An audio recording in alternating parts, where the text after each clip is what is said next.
Hello everyone and welcome to the Kiki London YouTube channel. My name is Amanda and in today's video we are going to be doing a really fun, fresh, fruity set of nails. I just wanted to do something that was bright, colourful and fun to do, so I really hope you all enjoy watching. Now I've picked out 5 shades that I wanted to use in this set. So first of all we've got Parrot Green. This is one of my favourite greens. Then we have Pistachio, Watermelon Sugar, Paradise Red and Peachy Nude. So when I picked up these colours I was kind of getting watermelon vibes, but I didn't necessarily want to do a watermelon set of nails. I kind of wanted them to be a bit of a mixed fruits, if that makes sense, but then they did quite kind of end up with a bit of a watermelon slash strawberry vibe. I thought they were super cutesy, so I hope you like them. Now starting off we're going to do 2 coats of Peachy Nude for our base in this design, and this is going to be a French nail with some stamping. So I'm keeping each of my coats nice and thin. We're going to do 2 coats, curing each coat for 30 seconds. Really sorry about my camera here. For some reason it had focused on the bottles and then it took a few moments to sort itself out and focus on the center of the screen. So once we've cured this is 2 coats of Peachy Nude, by the way. It is an absolutely stunning base shade if you're wanting something very opaque and then that pop of pink coming through.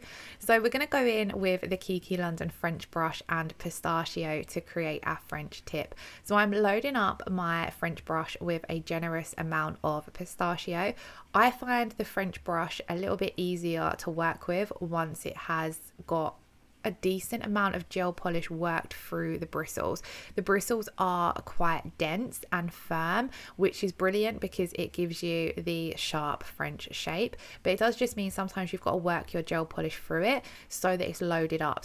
So I like to go in and have kind of like the same amount on it as if I was using the bottle brush. So you see there I loaded it up with a generous amount. We then go in and I like to have it flat down on the nail to begin with to create the starting point of our smile line, and then I'll use the long sides of it to create the wings going down the sides of the nail. Obviously depending on the shape of French you're doing, how deep you want that smile line to be, this is going to differ. So I went in after doing my smile line with the round nail art brush and just cleaned up the smile line just to make sure it's nice and sharp and crisp. That's our first coat done, and we're going to go in, cure that, and then come in and do exact same again for our second coat, which you can see a little bit better. So again, loading up my French brush, and then I'm going and just following the first coat that we've done. So obviously we want to make sure that first coat is nice and neat, so that when we come in and do our second coat it's a lot easier because you haven't got to kind of like plan or map out the shape of the French that you're doing. And then I'm just going over using different parts of the brush. So the rounded curved part I'm using to create the top part of my smile line, and then that long edge to pull down and create the wings. And then I always like to go in with a little bit of alcohol on my round nail art brush just to neaten everything up so that it's nice and neat. We're then going to pop that in to cure for 30 seconds. And then I thought this was a super cute color combo for a summery French design. The Peachy Nude, where it's very opaque, really worked very well with the Pistachio. So we're then going to come in and stamp on our little teeny tiny cutesy strawberry. I really love doing a design over the top of a French, whether it be with water decals, foils, stamping, even hand painting. I think it just adds something extra to a set of French. It kind of just, I don't know, it makes it a little bit more fun and a bit of a twist on the classic French. So we're going to come in and add our second layer of our stamped image on the top here. I'm going to be doing a lot of stamping throughout this set, so we will talk through some stamping tips as we get through the rest of the designs. Now that we have finished this nail, I'm going to top coat each nail as I'm going. So I'm going to come in with the Kiki London No Wipe top coat and apply a thin coat of this. I like to float this on when I'm working over stamping, especially if I've just stamped the image, just so we don't disturb anything, but a lot of stamping polishes do dry really quickly anyway. So on to the second now, we're going to come in with Parrot Green. This is such a gorgeous bright green. So I'm going to come in and just do 1 coat of this because the coverage is absolutely insane, and we're going to be coming over the top with Paradise Red, I believe, to create kind of like a watermelon slice. So I just wanted to do one coat of it because it wasn't necessarily to do two. But if you feel more comfortable doing two coats, you certainly can come in at that step and do a second coat. And then just using my bottle brush, I'm kind of just creating a sweep off the side of the nail. I wanted the green to look like the top part of a strawberry, so we're going to go for strawberry. It kind of gives off watermelon vibes here as well, but I just wanted that sweep of green around the top. And then I've done a majority of the Paradise Red with my bottle brush.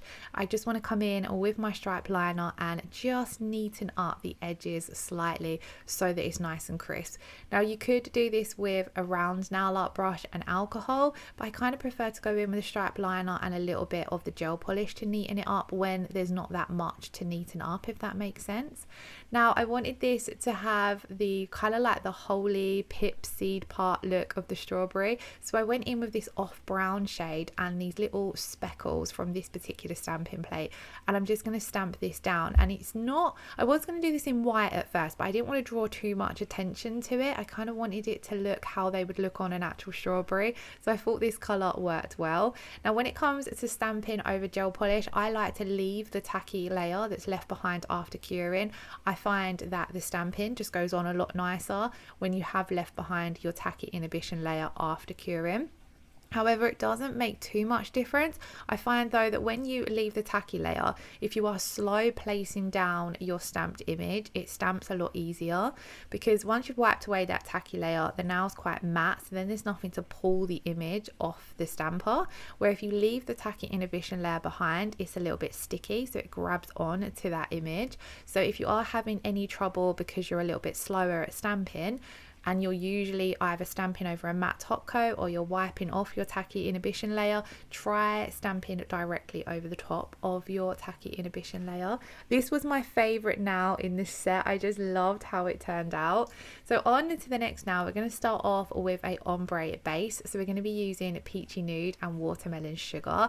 Now at first I was worried that these two colours might be a little bit tricky to ombre because one's quite light and one's quite bright, but they actually blended really nicely. So I'm taking the Peachy Nude roughly 3/4 of the way down the nail, and then I'm going to come in with Watermelon Sugar and just push this up to the Peachy Nude, making sure that there's none on my bottle brush before I pop that back into the bottle. And then I'm going to take the Kiki London Ombre brush, and this brush makes ombre absolutely effortless. I cannot believe how much I used to struggle doing ombre until I got this brush. So starting off, I'm just going to simply brush the two colours together to create a transitional shade. So I'm literally going backwards and forwards from side to side until those two colours have kind of melted into one another. I then cleaned off my brush on a alcohol wipe, and then here I'm going to blend the Peachy Nude into our transitional shade. And then because this is the first coat, I don't want to play around with it too much. I don't need to stress about getting a perfect ombre because we're going to cover this up with a second coat. So you just kind of want a rough ombre base on your first coat. Cured that for 30 seconds, and then we're going to repeat those steps again on the second coat. But on the second coat, I do spend a little bit more time blending the colours into that transitional shade that you create between the two colours. So same as before, we place down our two colours. We're going to create that transitional shade in the centre between those two colours, and I'm then going to clean off my brush on a little bit of alcohol, and then I'll take the Peachy Nude and blend that into that transitional shade.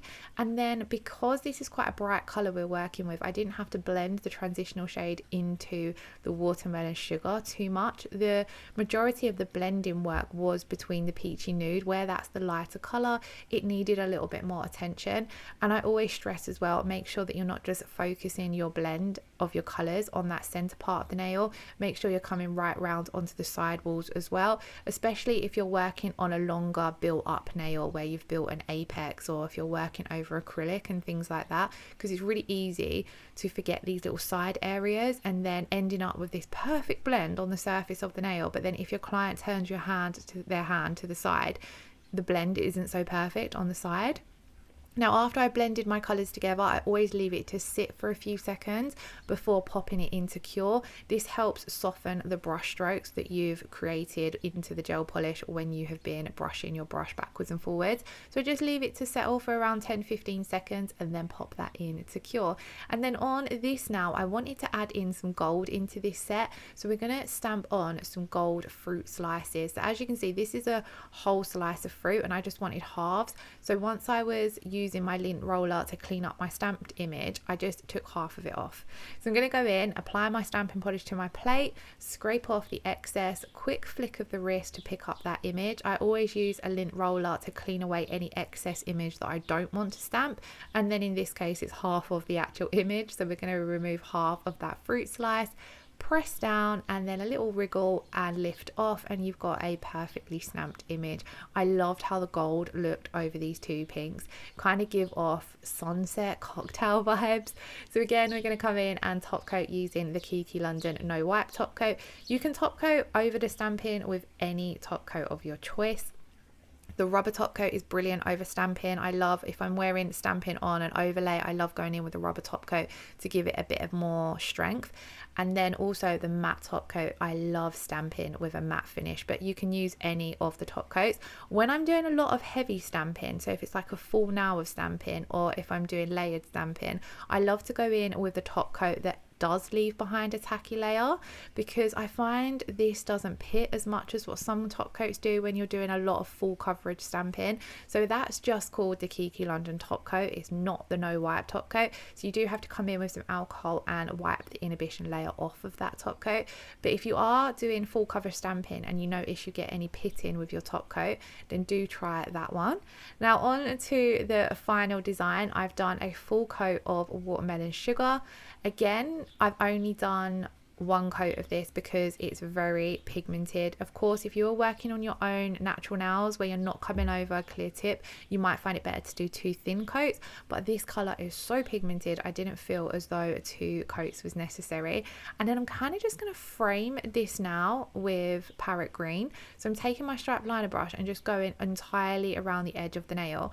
I like to do this, just go around it, just get it done, and then look at it and come back in and thicken up any areas that are a little bit too thin compared to the rest of it. This is how I find it easiest to do kind of like these framed nail designs, just to go in with a thin edge. Don't stress if it's a little bit wonky or if some areas are thinner than others.